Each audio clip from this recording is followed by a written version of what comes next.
श्री कृष्ण के शंख का रहस्य व पांडवों के शंख। महाभारत में शंखों का बहुत महत्व था। कृष्ण के अलावा सभी पांडवों के पास में शंख थे। सभी के शंखों का महत्व और शक्ति अलग अलग थी। शंखों की शक्ति और चमत्कारों का वर्णन पुराणों में मिलता है। शंख को विजय, समृद्धि, शांति, यश और कीर्ति का प्रतीक माना गया है। शंख ध्वनि शुभ मानी जाती है। प्राकृतिक रूप से शंख कई प्रकार के होते हैं। इनके 3 प्रमुख प्रकार हैं: दक्षिणावृत्ति शंख, वामावृत्ति और मध्यावृत्ति शंख। तो आइए जानते हैं पांचजन्य शंख का रहस्य। पांचजन्य का रहस्य। ये शंख बहुत ही दुर्लभ प्रकार का शंख है। समुद्र मंथन के समय इस शंख की उत्पत्ति हुई थी। समुद्र मंथन से प्राप्त 14 रत्नों में से छठा रत्न शंख था। श्री कृष्ण के गुरु के पुत्र पुनर्दत्त को एक बार एक दैत्य उठाकर ले गया। उसी गुरु पुत्र को लेने के लिए वे दैत्य नगरी गए। वहां उन्होंने देखा कि एक शंख में दैत्य सोया है। उन्होंने दैत्य को मारकर शंख को ले लिया, परंतु जब उन्हें पता चला कि उनके गुरु का पुत्र तो मरकर यमपुरी चला गया है, तो वे भी यमपुरी को प्रस्थान कर गए। वहां यमदूतों ने उन्हें अंदर नहीं जाने दिया। तब उन्होंने शंख को बजाना शुरू किया, जिससे यमलोक हिलने लगा। फिर यमराज ने स्वयं आकर श्री कृष्ण को उनके गुरु के पुत्र की आत्मा को लौटा दिया। श्री कृष्ण, बलराम और अपने गुरु पुत्र के साथ पुनः धरती पर लौट आए और उन्होंने गुरु पुत्र के साथ ही पांचजन्य शंख को भी गुरु को दे दिया। गुरु ने पांचजन्य को पुनः श्री कृष्ण को देते हुए कहा कि यह तुम्हारे लिए ही बना है। तब गुरु की आज्ञा से उन्होंने इस शंख का नाद कर पुराने युग की समाप्ति की और नए युग का प्रारंभ किया। पांचजन्य शंख की शक्ति। भगवान कृष्ण के पास ये शंख था। इसकी ध्वनि कई योजन तक पहुंचती थी।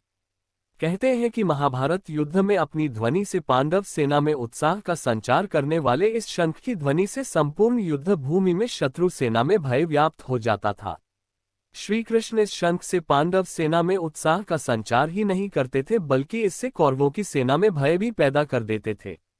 इसकी ध्वनि शेर के गरजने से भी कहीं ज्यादा भयानक थी। इस शंख को विजय व यश का प्रतीक माना जाता है। इसमें 5 अंगुलियों की आकृति होती है। पांचजन्य शंख अब भी मिलते हैं, लेकिन वे सभी चमत्कारिक नहीं हैं। इन्हें घर को वास्तुदोषों से बचने के लिए स्थापित किया जाता है। वर्तमान में कहाँ है पांचजन्य शंख? कहते हैं कि यह शंख आज भी कहीं मौजूद है। इस शंख के हरियाणा के करनाल में होने के बारे में कहा जाता रहा है। माना जाता है कि ये करनाल से 15 किलोमीटर दूर पश्चिम में पराशर ऋषि के आश्रम में रखा था, जहां से यह चोरी हो गया। यहाँ हिंदू धर्म से जुड़ी कई बेशकीमती वस्तुएं थीं। पुराणों के अनुसार भगवान श्री कृष्ण ने महाभारत युद्ध के बाद अपना शंख पराशर ऋषि के आश्रम में रखा था। हालांकि कुछ का ये भी मानना है कि यह शंख आदि बद्री में सुरक्षित रखा है। करीब 26 साल पहले कमरे की मरम्मत के दौरान यह अलमारी पता चली थी, जिसमें अनेक बेशकीमती वस्तुएं मिली थीं। उनमें श्री कृष्ण भगवान का पांचजन्य शंख भी था। इसकी बनावट विशेष प्रकार की थी। इसमें फूंक एक तरफ से मारी जाती थी, लेकिन आवाज 5 जगहों से निकलती थी। शंख को बजाने की बहुत कोशिश की गई, परंतु कोई भी कामयाब नहीं हो सका। महाभारत के शूरवीरों के शंख के क्या क्या नाम थे? हिंदू धर्म में शंख को बहुत पवित्र माना गया है और शंख को आदिकाल से ही महत्वपूर्ण माना जाता रहा है।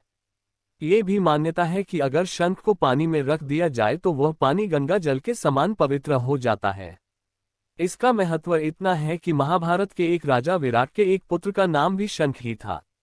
महाभारत के युद्ध में हर योद्धा के पास अपना अपना शंख था और वे सभी अपने अपने शंख के साथ ही युद्ध में जाते थे। यहाँ हम महाभारत के शूरवीरों द्वारा इस्तेमाल किए गए शंखों के नाम बताएंगे। 1. श्री कृष्ण के शंख को पांचजन्य के नाम से जाना जाता है।